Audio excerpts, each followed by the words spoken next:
What's up, world?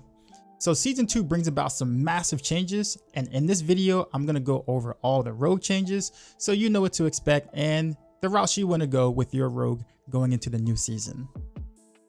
Starting with skills. First up is Blaze Shift, and it gets a pretty massive buff and functionality. The plus 15% resistance to all elements may seem small at first, but with the changes to how resistors function, this is an easy way to help you reach your cap, thus a massive addition to the skill itself.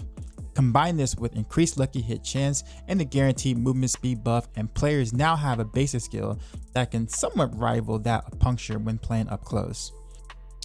Heartseeker gets a slight buff here, with it now taking 3 attacks to reach the 15% crit chance cap versus the original 5 attacks. This isn't really enough to warrant using over the other basic attacks, unless one just likes the ability to, well, never miss. However, you can do some basic skill builds with the new vampiric powers that are sorta neat, and Heartseeker along with Puncture will be the most likely candidates for builds like this. Forceful Arrow got a bump in lucky hit chance, and that's about it. Given that bow builds will indirectly become a little stronger with the changes to vulnerable overall, we'll naturally see Forceful Arrow used a bit more across range builds, but honestly it's a little disappointing to not see more love to both Forceful Arrow and Heartseeker given how good Puncture is already.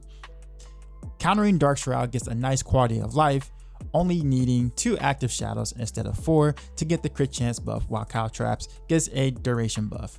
Though, despite how many buffs Caltrops receive, you can even add something like when you cast Caltrops, DoorDash arrives with fresh Starbucks, and it still will be rarely used due to the jump back.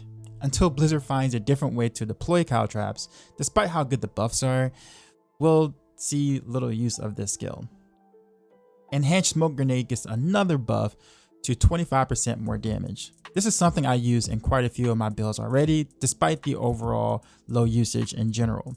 A buff to a skill that's already good is always welcome, though the skill necessary to use it well could be looked at in the future. On to passives. Impetus gets a nice and needed change. It takes less time now to activate the buff, and no longer can your basic skills proc it. This is a major for bow rogue builds, specifically combo point builds, as this would give you a really nice multiplier at the start of every encounter and roughly every other rotation afterwards. This also indirectly buffs Wind Force, since now this passive stat that rolls on it is no longer useless. You will see this passive play a part in combo point builds in the future. Victimize gets a massive buff, now being able to scale with 120% of your damage versus vulnerable bonus. This is a huge W for the passive, as it used to suck and many bow rogues were forced to take precision, whether it was efficient or not for combo point setups. This is now best in slot for all combo point bow rogue setups and gives you a nice way to apply additional area of effect, which is especially useful for more single target core skills like rapid fire. Close quarter combat was already good, but now it's even better, scaling with damage versus crowd control bonus and no longer requiring you to crowd control an enemy for the multiplicative bonus, which now makes this a really good versus bosses. Solid buffs overall to the passives listed. Next is Paragon. Eldritch Bounty Legendary node got an update due to the resistance changes, but nothing major here, while they made the Pride glyph make more sense in the primary bonus category, which is a win for physical builds. The No Witness Legendary node is the true winner here, granting a scaling bonus to your overall skill damage when stacking with ultimate skills. We will definitely see this in builds based around ultimate skills, as Blizzard has added many things to make ultimates more valuable with specific uniques and vampiric powers. We also got 2 new glyphs, one based on stun grenades and the other around shadow and shadow imbuement. While the first will most likely still be looked at as a meme, since we literally do not have any damage and grenade skills in our skill tree, the second one has some promise with the aspect of Lethal Dusk, creating some neat concealment based gameplay that could allow for permanent uptime on shadow imbuement, which is pretty cool. For aspects, we got a few changes to some, with most not really mattering in the grand scheme of things. The only notable change here is Bursting Venom's aspect that got a slight buff. Assuming that the bugs surrounding Twisting Blade's Blade Dancer aspect with poison imbuement and how Bursting Venom's were proc that made poison TB builds much stronger than intended, the buff makes sense. But this is a big assumption though. As far as the other aspects, it's not that these buffs are bad in the vacuum, it's just that with so many good new uniques, we have less room to fit aspects we normally need for most of our builds to function, so niche aspects will naturally take a back seat. And finally, we have uniques. Lots of changes here for rogue uniques, with some being straight W's while a couple took a few large L's here. First up, we have the Grasp of Shadow. It got a buff to its ranks to all chorus affix, though I'm a little skeptical in whether this means it can roll up to +6 ranks when fully upgraded. Cowl of the Nameless also got a similar thing, but it states in the description that it can go above normal value, whereas this verbiage is missing in the Grasp of Shadow. If we can in fact go to +6 ranks, this becomes an automatic grab for a lot of rogue builds based on this alone. The buffs to clone damage and bug fixes might make the clone itself not a meme like it once was, but I think this would be more of a stat stick than anything unless you're building around the Shadow Clone Ultimate. Combination got a slight buff, along with Cowl the Nameless. I don't see the Helm getting any usage given the new uniques available and the slight chance of a Shackle dropping, but it was a nice attempt. Eyes in the Dark got yet another buff, and this time it's notable with stat changes to toughness and damage buffs to traps and Death Trap itself. Definitely a W. Despite how good this upgrade is, it's got some tough competition with another pair of unique pants, which I will talk about later. Word of Hakan is a straight W with buffs to ultimate skill damage affix, which scales very nicely with the No Witness legendary node and a targeted cooldown reduction to Rain of Arrows itself. We will be seeing this amulet a lot next season with lots of Rain of Arrow builds, and it's about time as many love the ultimate itself and wanted a viable ways to make this into a build, and now we can. And now we need to talk about unique bows. Here we go. Starting with the biggest L is Sky Hunter, which is, I'm not even joking here, nerfed. Before, it at least had one use that I found, in which made Inner Sight Barrage build actually work, keeping up the necessary resources to spam as much as I felt like, but it required for the unique affix to roll at least 24 energy to make it happen. They now nerfed the roll from 20 to 30 energy down to 5 to 10 energy, but gave it a small crit damage buff in a time where crit damage now is irrelevant, ruining the one use it had. Good news, I guess, is that Sky Hunter sells for a ton of gold, so go straight to the vendor with this one. The next biggest L is the Eagle Horn. They changed how you proc vulnerable, but it's still pretty annoying condition to do so.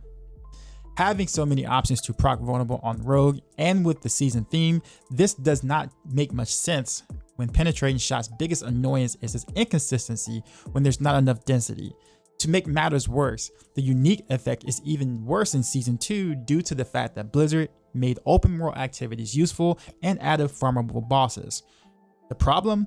Well, you need scenery and walls to bounce the unique effect with. And well, open world has very little scenery and walls. Why was this not taken into account when making these changes to this bow? It wasn't even used when we were stuck in Nightmare Dungeons all of Season 1, as it was still nowhere near consistent enough. Much like the Sky Hunter, straight to the vendor with this to claim your massive bag of gold. The Wind Force, the previous worst unique bow of all time, actually gets a small W here. The reason isn't so obvious why this became a decent bow, so I'll explain. While the bump to core damage and the unique affix are nice, it's the change from distant damage to concussive ranks passive and the already baked in impetus passive that makes this work worth looking at. Bow builds that will use Forceful Arrow will benefit highly from additional ranks to concussive, while the buff to impetus passive ensures that you engage each fight with a massive multiplicative bonus to your core skill. Slotting Wind Force and maxing out impetus gives you a whopping 42% multiplicative damage bonus to your first core skill fired in every engagement. Couple this with recent buffs to Lucky Hit across some skills, and now Wind Force actually has a use in builds that would normally slot a bow, mainly rapid fire and penetrating shot. It's crazy to think that I'm actually looking forward to playing around with this unique next season.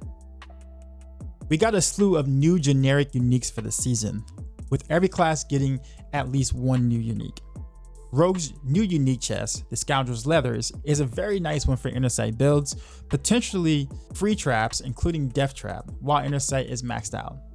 This is one of those uniques that won't shine early on in speed farming due to how quickly things will die, but will be massive in high Nightmare Dungeon content and boss farming when fights last a little bit longer. This is a really cool unique that I think will see a bit of play next season.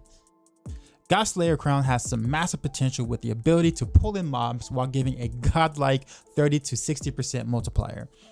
This slot could be competitive, however, with the Shackle now being farmable, but a very nice option nonetheless if you could fit in one of these hard crowd controls listed.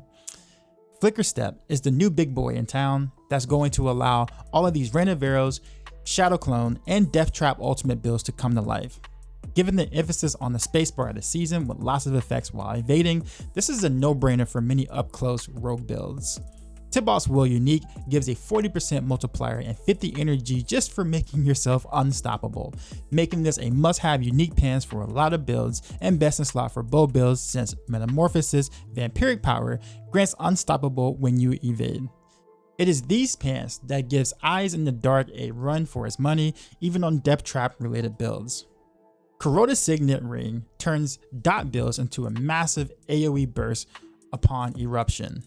Dot builds in general are going to be very good next season, which will give a lot of value to Poison Imbuement. There are other new generic uniques, but they hold no value to rogues. And that's it. Let me know how you plan on building your rogue this season down in the comments below. And also don't forget to check out maxroll.gg as we're updating all of our guides for season 2 as well. And as always, till next time.